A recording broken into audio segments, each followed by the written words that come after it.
Michael R. Morgan, President presiding. Oh yes, oh yes, oh yes. God save the state and this honorable court. Please be seated and remain silent at this time. Good afternoon, Your Honor. Good afternoon, Mr. Bailiff, and thank you. Good afternoon, ladies and gentlemen. I am honored and humbled to once again be afforded this privilege to preside over this special session of Wake County Superior Court, which is convened for the purpose of remembering those members of the 10th Judicial District Bar whom we have lost in recent months.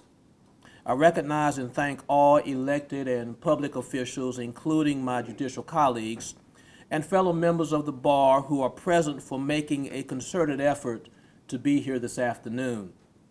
Recognition and thanks are in order as well for members of our wider legal community who have paused in their busy obligations to pay tribute to our fallen comrades in the law, who also are friends.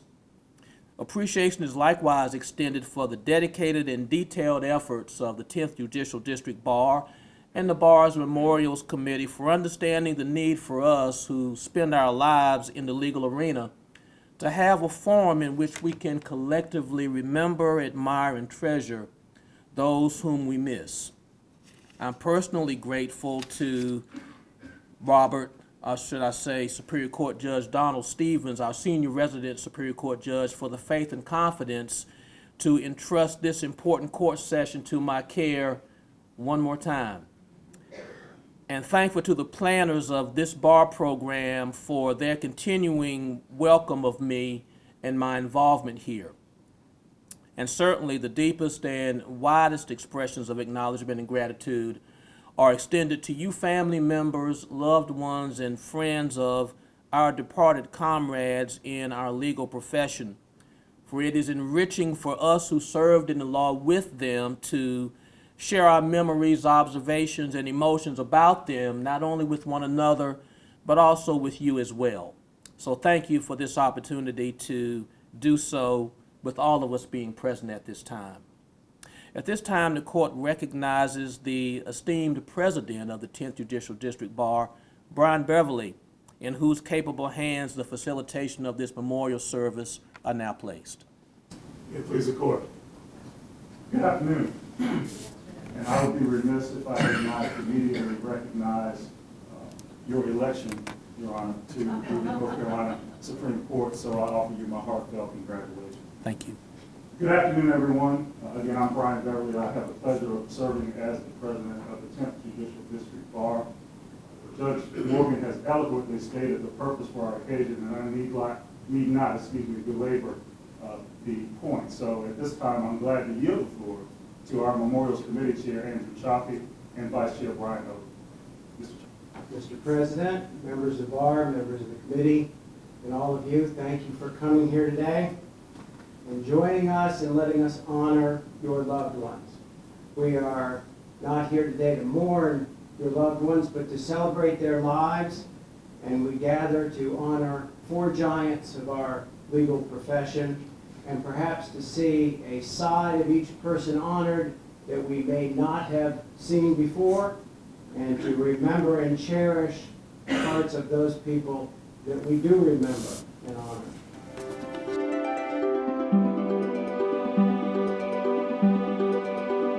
Our first speaker today is Rodney Maddox. He is a graduate of NC State University and Northwestern School of Law, currently Chief Deputy Secretary of State for North Carolina, and he knew the first honoree, Blackwell, Markham, Brogden Jr. for over 25 years, and he is here to speak about him. I'm proud to have been selected to participate in this ceremony, and I want to thank the committee for giving me that opportunity. Blackwell, Markham, Brogden is a friend of mine. I'll say that very little pride. When he left this earth back in February, he left a whirlwind personality. He left a set of strong beliefs and a true genius intellectual mind behind. In his early life, was in Durham, and he came from what I would have to say is a family of attorneys. We might be of interest in this point, but Blackwell, Brogden's grandfather served on the North Carolina Supreme Court. His father served with distinction, practicing in the Durham community. And his son, John, is carrying on the tradition of being a member of the profession also.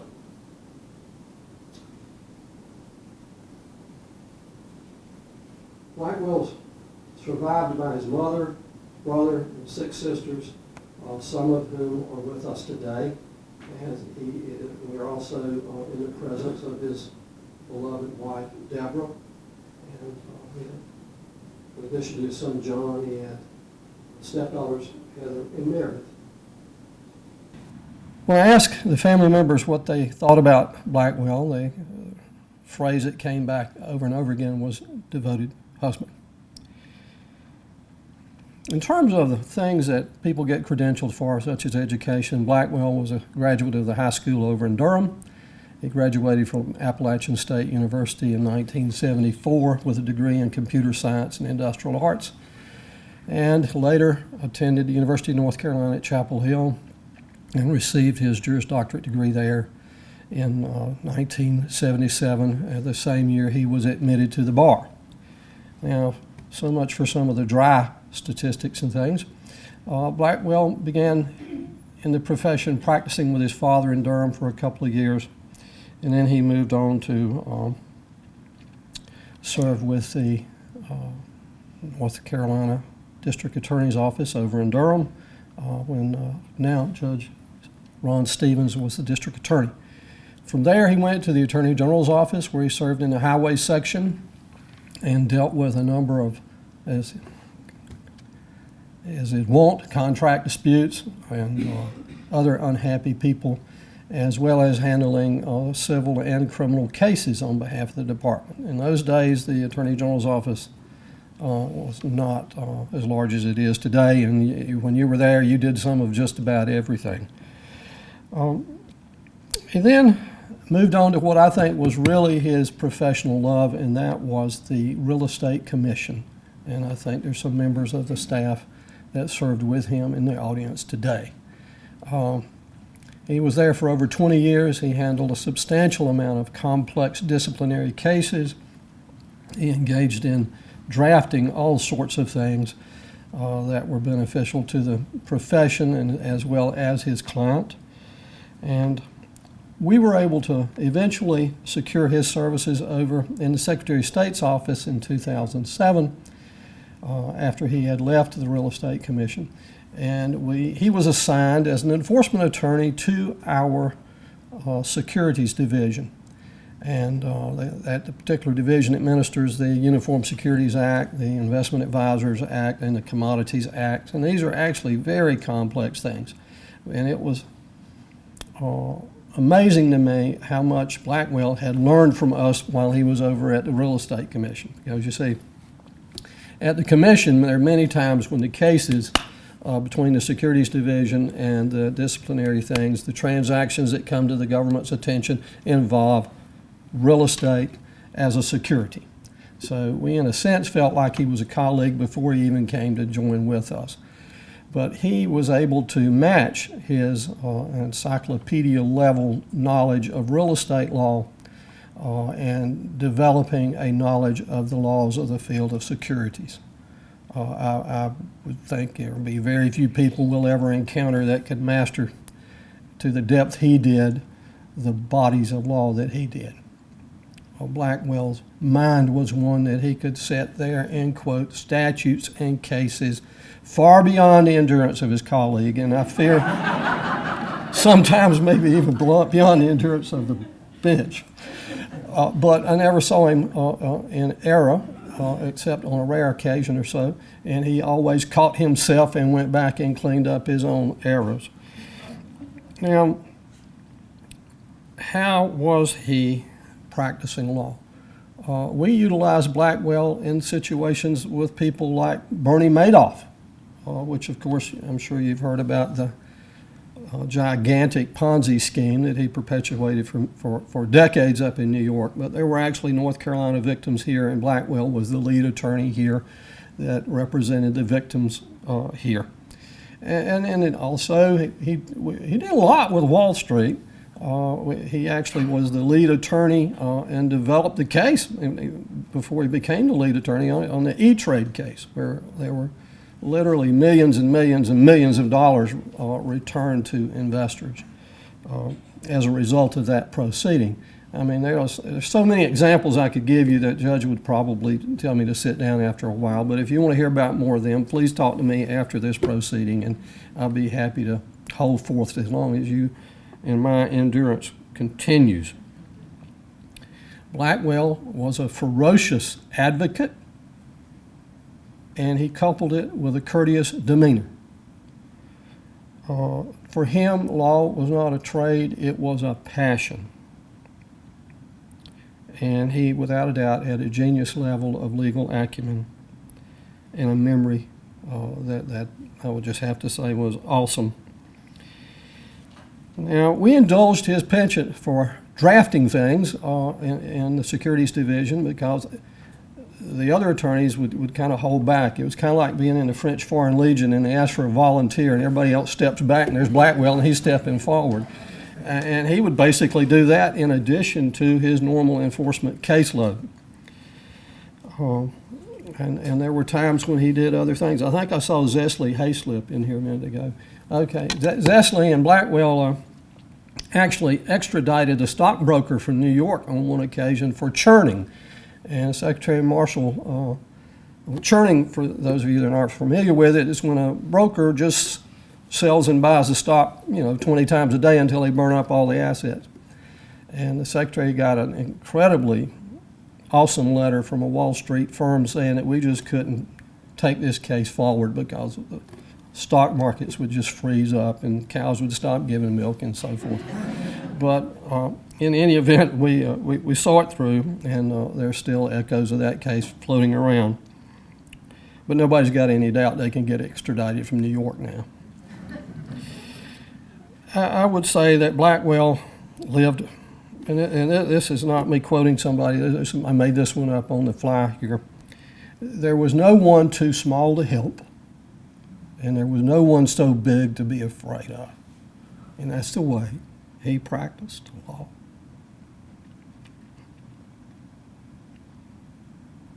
What is the value of the deeds of somebody? I think the bar here should look to him for inspiration, and they should look to him for perspective. He had to struggle with some incredible physical illnesses and so forth, and he got knocked flat on his back several times by those, and he always got back up and got going again. He had the stamina of a rhinoceros. Now, I would want to close by I asked the family what they wanted me to say about him and the profession, and it came down to this. He was unbowed, he was unbroken, and he was unwilling to stop advocating for the right way that people should be treated.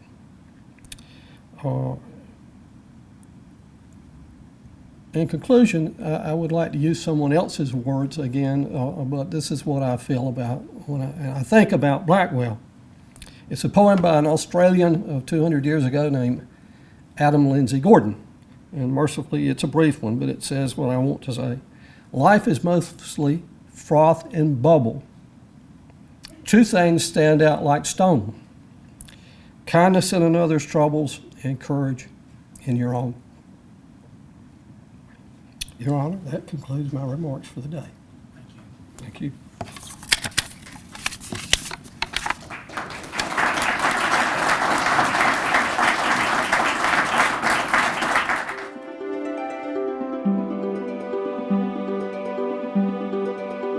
Our next speaker is John H. Parker.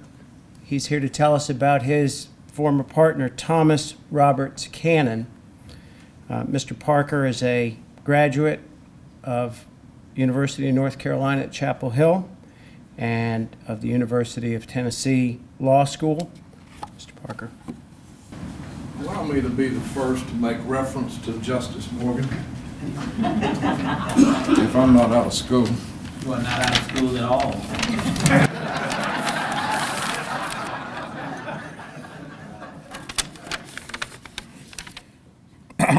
Mr. McMillan, distinguished people. Tom Cannon was 75 years old when he died. He'd practiced law for 51 years. First in Charlotte, where he gained acknowledgement statewide as a leading family law attorney. And fortunately for me, from 2010 until he died with Cheshire Parker here in Raleigh. Now, Tom was born in Raleigh in 1940. His father was the first secretary of the State Board of Law Examiners. He grew up playing on the streets and the playgrounds of Raleigh with his friends Ward Purrington, Arch Allen, and Billy Hubbard, who, by the way, visited him daily for a year and a half while he died of cancer. That speaks a great deal to me and perhaps to you of the kind of commitment that others had towards Tom and love. Tom graduated from Brogden High School. He was a Moorhead Scholar at UNC. He was a member of Phi Delta Gamma fraternity, a goody-good fraternity at the university there, and he graduated from law school in 1965. Tom could have stayed in Raleigh, where he had every proper connection, every advantage, but believing that a prophet is not known in his own place, he went to Charlotte and started practicing law from scratch, unknown. Well, not totally unknown, but relatively.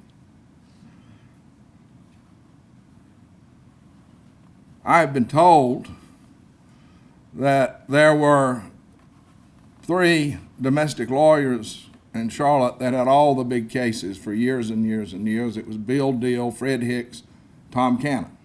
And they were constantly litigating against each other. I first met Tom in the late 70s when we worked together on a North Carolina Bar Association committee putting together a seminar, family law seminar. This was before there were sections. Tom was active and, in fact, chair of the committee that created the family law section. Although he wasn't the first chair, he was the first chair that created it.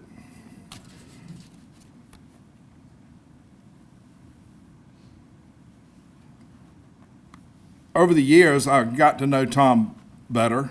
We were members of various organizations. I've known maybe 3 or 4 people in my life who really did have a photographic memory, and Tom Cannon was one of them. He made everything he did, seem facile, easy. He had a graciousness and a nobility about him that is unique, and it was not feigned. Tom was a sailor, a father, a husband to our Elizabeth Stevenson, with whom he spent probably the happiest years of his life. A raconteur, storyteller of some renown, a student of history, of human nature, and he was most comfortable with himself and with everybody he met. There was nothing fake or phony about Tom Cannon. He was a vase of virtues: wisdom, temperance, courage, and he sought and fought for justice for his clients. And practicing law has never been the most important thing in my life. But it was one of the most important things in Tom's life. He lived to practice law. He was a far more committed and better lawyer than I might ever could be.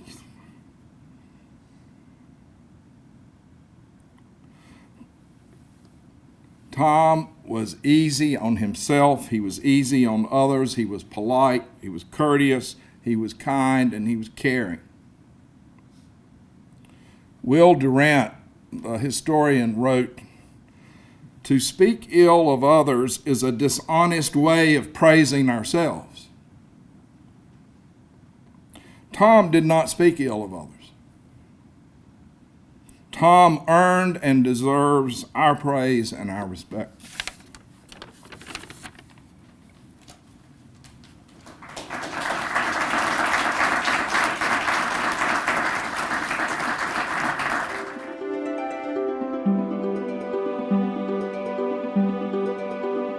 Our next speaker is Seth Blum. Mr. Blum received his undergraduate degree from Tufts University, a master's and law degree from Duke University, and he's here to tell us about his friend John T. Hall III, with whom he had common theater connections.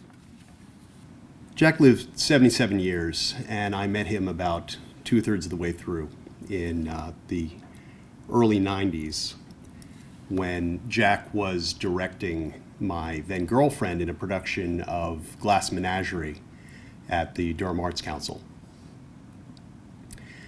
I was in law school at the time, and although I had had a lot of acting experience in high school and in college, I thought at that point that I had put away childish things and started my real life. When I met Jack, it was as a director, and we had, I remember, a brief conversation about Tennessee Williams and about theater in general and about the arts, and for the first time in many months, I felt myself. I, at his recommendation, went a few days later to the Art Museum here in Raleigh and was able to recenter and focus on things that were not facts being crammed into my head. Before I met him, Jack had graduated from Dickinson College in Carlisle, Pennsylvania, and from the University of Maryland College Park with degrees in drama and theater and television production. I don't know the distinction between theater and drama. Jack tried to explain it to me, but I never got it. He went on to get his JD at UNC, but much of his life was about the theater. He acted professionally in Baltimore and in Washington, and he taught public speaking at Mercerburg University in Mercerburg, Pennsylvania, at the University of Maryland. And at the University of Baltimore, he created the speech and theater department.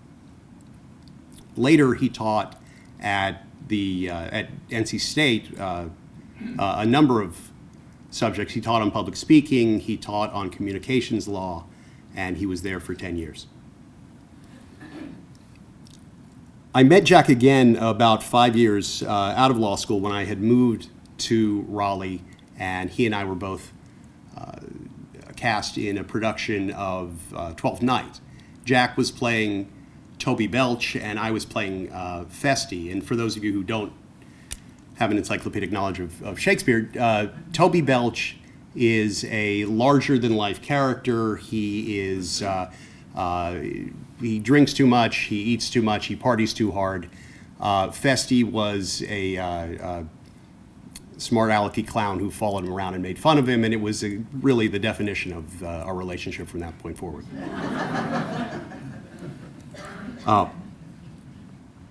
Jack was so experienced and so knowledgeable about Shakespeare and so generous with his ideas that it was intimidating to be on stage with him. And even though Feste, well, maybe because Feste was kind of a dream role for me, it was just wonderful to have him there again in a mentoring position.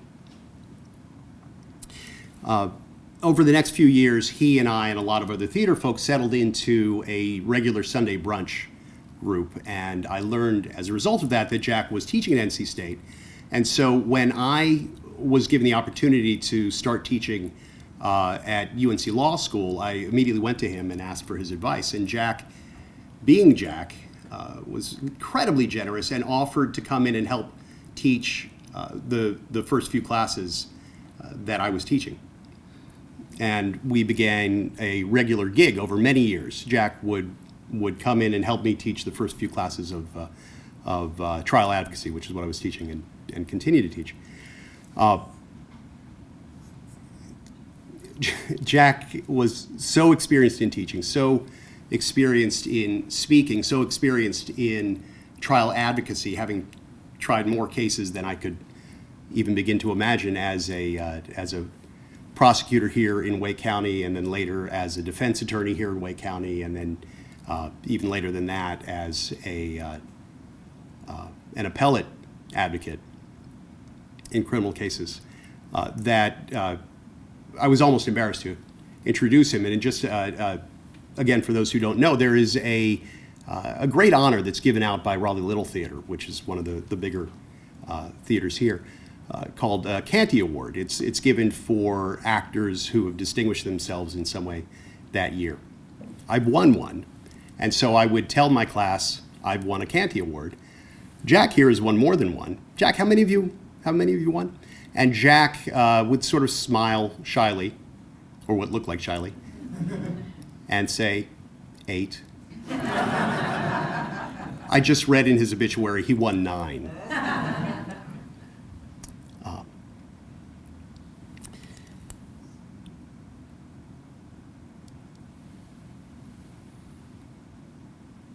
Jack's life was all about balance, and he was proof to me that it was possible to have a life in the law, and maybe more importantly, a life outside of the law.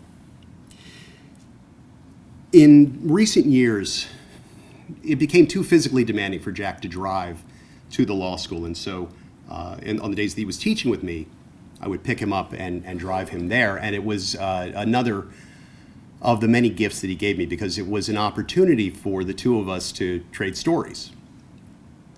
Jack's stories tended to divide fairly evenly between theater history stories and stories about parenting. He was incredibly proud of his 2 children. He managed to raise 2 children, both of whom have become professors of linguistics in Canada, and his wife Carolyn had no small part in that. She's also here with us today. But one of his favorite stories was about someone figuring out that his 2 children were related to one another. They don't teach in the same place. They have very different ideas about linguistics. And somebody realized that they were on opposite sides of a debate that, again, I don't understand because I'm not a linguist. And they got the 2 of them together to write a paper together, which they then presented. Jack loved telling that story. He was incredibly proud of them, and incredibly proud to offer me advice when I became a father. One of my favorite pieces of advice was that he told me a story about, what he said was, don't forbid your children from doing things. Just tell them they're not old enough yet. And he told a story about saying to his daughter Kathleen, you're not allowed to swear in the house until you're 18. And on her 18th birthday, he followed her all around the house demanding that she swear at him, which eventually she did. I've told my daughters they may not swear until they're 18. I'm looking forward to getting the punchline on that on their 18th birthdays. He was also incredibly proud of Kathleen's being an award-winning Scottish Highland dancer. And he would travel around the country and outside of the country to watch her compete. Again, understanding the importance of balance between professional life and personal interest.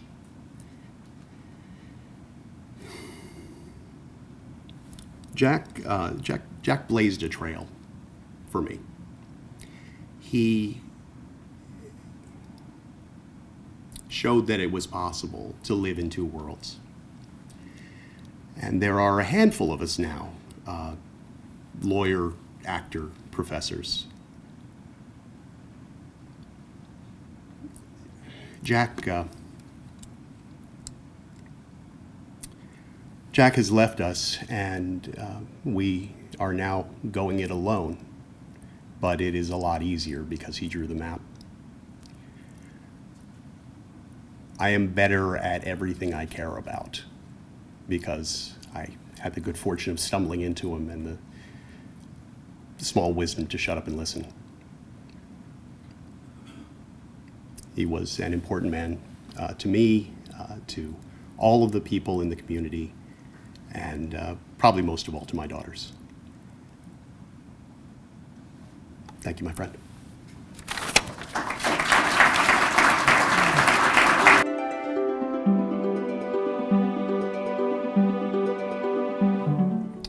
Our next honoree is Gary K. Joyner. To speak about Mr. Joyner is his former law partner, retired ambassador James P. Cain. Mr. Cain received both his undergraduate and law degree from Wake Forest University. May it please the court. Haven't uttered those words in a long time, Your Honor. On rare occasions, the world brings forth individuals who are leaders, and they seem to be leaders at just the right time, just the right moment, and for just the right occasion. Our friend Gary Joyner was one of those leaders. Following graduation from Carolina and then Wake Law School, Gary joined the law firm of Bailey and Dixon here in Raleigh. I remember him talking finally about the mentorship of Mr. Bailey and Mr. Dixon. In fact, I remember maybe it was 1986 or 87 after Gary had joined what was then called the Petrie, Stockton, Robinson, Vaughn, Glazen, Moretti law firm. Back when didn't matter how many partners there were in the firm, every partner had to have their name on the letterhead, Your Honor.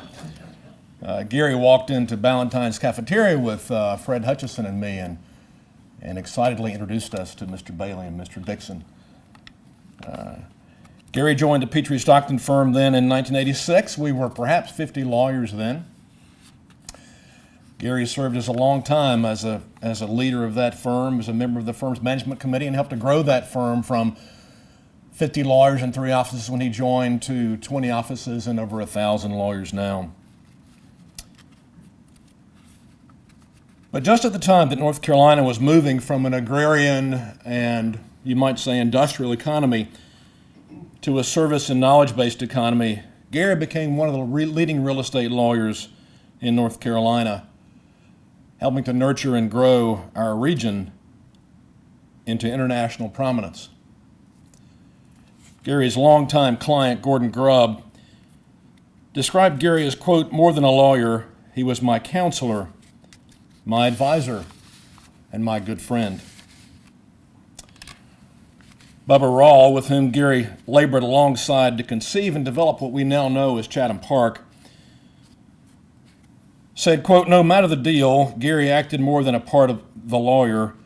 He had that rare ability to be a strategic partner, a cheerleader, and an advocate. I recall one occasion in the late 80s, we were all young lawyers back then, and there were only 5 of us in the office, and we were all jacks of all trades, so I was doing the litigation work for the firm, and we were appearing at the Real Estate Commission, my first time in front of the Real Estate Commission. And so I grabbed our real estate lawyer and took him with me. Nervous as we walked into that room representing Don Walston, who many of you know. And we walk in, and I'd never appeared before that body before, and I knew that I was in good hands when Gary walked in with me and yelled out, in a loud voice, "Hey, Blackie!" I knew I was in great hands. Everybody loved Blackie. Everybody loved Gary Joyner. But Gary's legacy is seen not just in the communities, shopping centers, neighborhoods, and buildings upon which we glance as we drive to work every day, but in the economic dynamism and civic vitality that now typifies our region and for which we are known around the world.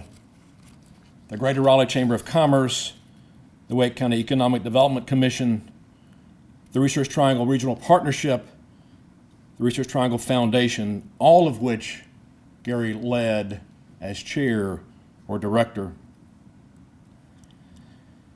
His legacy is seen in the cohesiveness and collegiality of the law firm that he built and he loved so much, and they loved him right back. It's seen in the joy of his friends from Carolina, from the bar, from the club, from the church, who will long remember his mirthful spirit, his constant smile, and his mischievous laugh. And it's seen in the eyes and the hearts of those once children who are now in their 30s and their 20s and their teens, but who learned life at the Boys and Girls Clubs of Wake County, where for 25 years Gary was a faithful and devout leader. Gary Joyner was a great lawyer to his clients. Gary Joyner was a great father to his daughters. Gary Joyner was a great friend to all of us who had the honor of knowing him. But most of all, Gary Joyner was a great and gracious gift to our community. On rare occasions, individuals emerge into the world who seem to be just the right leader at just the right time for just the right occasion. And all too often, they're taken from us way too soon.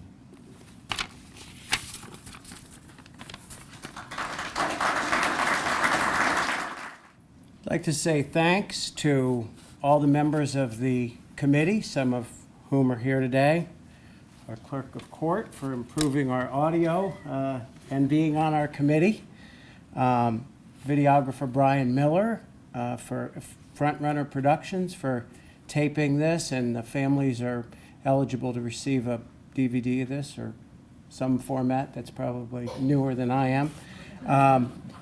Charlotte Sharp and Whitney Von Ham for all their great work. Your Honor, for your service today and for all the years you've done this. Congratulations on your new role, but thank you for your help over the years. And thank you to Judge Brian Collins for agreeing to serve that role in the future. Mr. Bailiff for foregoing lunch for us today. Thank you. Most of all, to all of you for coming and sharing your loved ones with us. Thank you. And I'll turn this back over to you, Your Honor. Mr. Chiaffi, thank you. Thank you for your kind words about me, and thank you for announcing that this wonderful program will only be improved by the eminence of Judge Collins, my esteemed colleague, who will be doing this in the future, already determined very wisely by our senior resident Superior Court judge. But it's not about the judges, it's about those whom we honor today. And I'm so thankful to have been a part of this. A heartfelt thanks is extended to all of the presenters, the organizers, the facilitators for such a beautiful and meaningful program today. At this special time of year, marked by exhibitions of joy, peace, thankfulness, reflection, and love, may we all include in such manifestations an examination of our own roles that we fulfill in positively contributing to those lofty ideals ourselves, challenged and motivated by the stellar examples that were shown and exhibited today in the lives that we have honored. Mr. Bailiff, at this time, we'll adjourn sine die. All rise. Oh yes, oh yes, oh yes, this honorable special session of Superior Court for the County of Wake now stands Adjourned. Sunny die. God save the state and this honorable court. Thank you.